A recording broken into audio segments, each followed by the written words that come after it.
I was thrilled when I got the offer of a researcher position at a remote facility high up in the mountains. As I made my way up the winding road, I couldn't help but feel a sense of awe at the beautiful yet foreboding landscape. The road itself wrapped through several mountain passes, with the stone bluffs towering up above me on either side. The narrow pass widened and led me through a thick pine forest. The trees were massive. Some of them had to be over 200 or 300 years old. It should have been beautiful.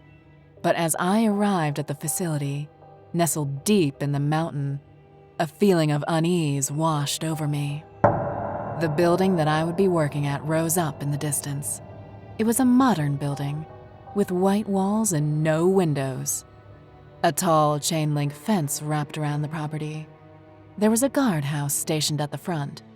Not only did I have to go through all kinds of paperwork before they would let me in, but a second guard came up in a little cart and drove alongside me. The facility was set out so that people working here would live on the property. There were a row of short, squat duplex-style buildings to one side. I went there first and unloaded my belongings into my new apartment. Then I went to meet my coworkers and learn a little bit more about the location of my new job. The scientists who greeted me seemed on edge and unwilling to talk about their research. No matter how much I asked, no one would tell me what they were studying. They didn't try to tell me that it was off limits or top secret or anything like that. They just wouldn't tell me. After the first week, I stopped asking about it. My own research was hard to explain. I was studying the theory that rather than a big bang, the world had begun with a bounce, a cataclysmic end to a different society that led to the start of life on our planet, and other, way more complicated things. As I settled into my new role, strange occurrences began to happen around the facility. I did a lot of late nights, which meant that I was often the only person there. Or at least, I should have been. Long after the other researchers had gone home, I would hear strange noises coming from the labs at night and see shadows moving in the darkness behind the heavy glass windows that looked into the research offices. One night, I tried to figure out exactly what was going on. I put my own work up and I stepped out of my office into the hallway. The lights were on a timer. Once it hit 10, they went to half power. That meant that the shadows in the hall were thick and haunting. Where should I look? Jenna Rogers' office. She was one of the oddest around. I swore that she was sick with something, or otherwise, she was taking something. Her skin was so pale, and all the veins in her body were visible, like thin blue lines racing over the surface of her limbs. I made my way down the hall. The click of my heels against the tile floor seemed to be so loud, it might as well have been thunder. When I got to Jenna's office, I tried the door. It was locked. I went to the window instead. It was a solid sheet of heavy, bulletproof glass. The entire office was pitch black, but I got the sense that something was moving inside of it. I rapped my knuckles against the glass. "Jenna, is that you in there?"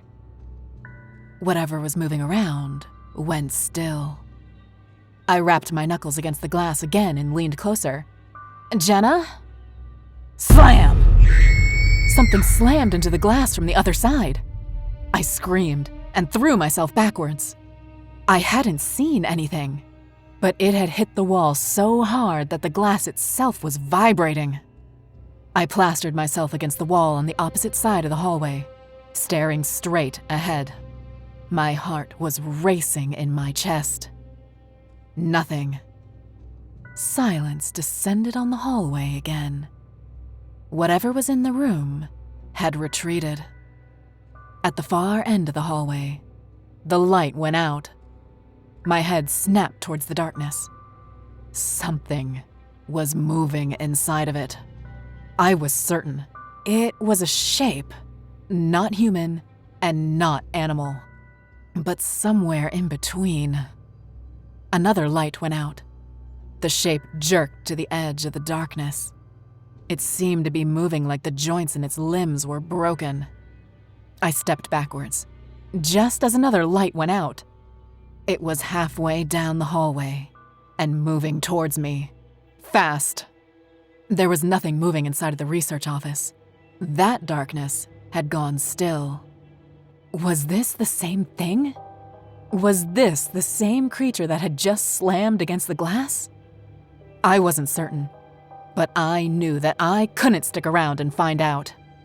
Turning on my heel, I started racing down the hallway, back towards my own office. My heels thundered against the tile with every step I took. The darkness continued to grow behind me. With each light that went out, the strange shape within the shadows got closer. Maybe it wasn't just inside of the shadows. Maybe it was actually made of the shadows. There wasn't time to find out. And honestly, I didn't want to know. My ankle turned. I fell, hitting the ground. My palms and knees slapped painfully against the tile.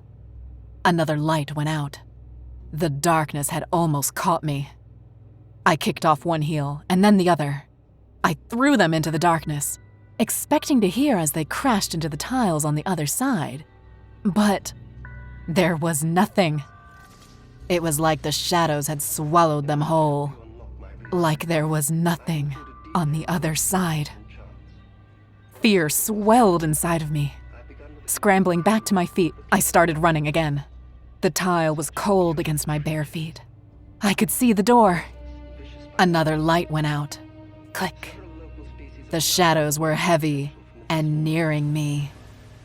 I was running so fast by the time that I got to my office, I couldn't stop in time. My palm slammed against the door. There was only one light left between me and the shadows. My palms were sweating. I fumbled with the handle, but managed to get it open. The door slammed shut behind me just as the last light clicked off. I locked the door and backed up towards my desk. For a moment, there was silence. I thought that I had managed to escape whatever that thing must have been.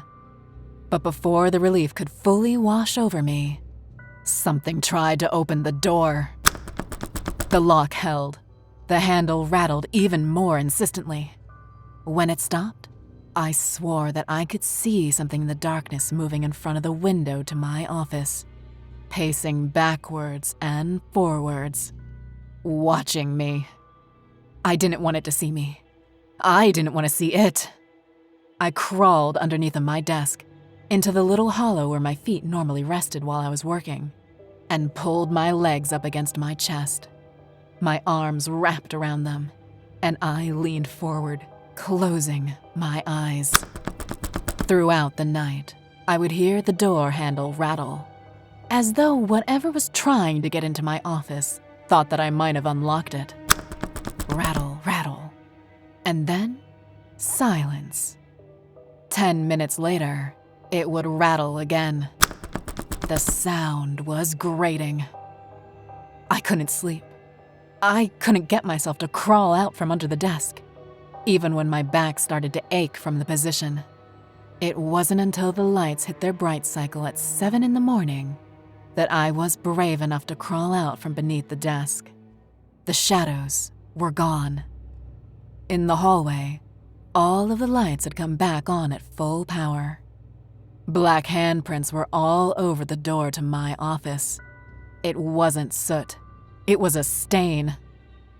By 8 in the morning, the janitor had already painted the door white again. He said nothing to me while he worked. He wouldn't look me in the eye either. I got the distinct feeling that he had been asked to paint over these handprints before, and that he would have to do it again too. The other researchers were tight-lipped about what they were working on, but I couldn't shake the feeling that something sinister was going on. My once dream job was quickly becoming a nightmare. and I didn't know how much longer I could take it. But I did know this. I was never going to work late again. Subscribe today, or beware.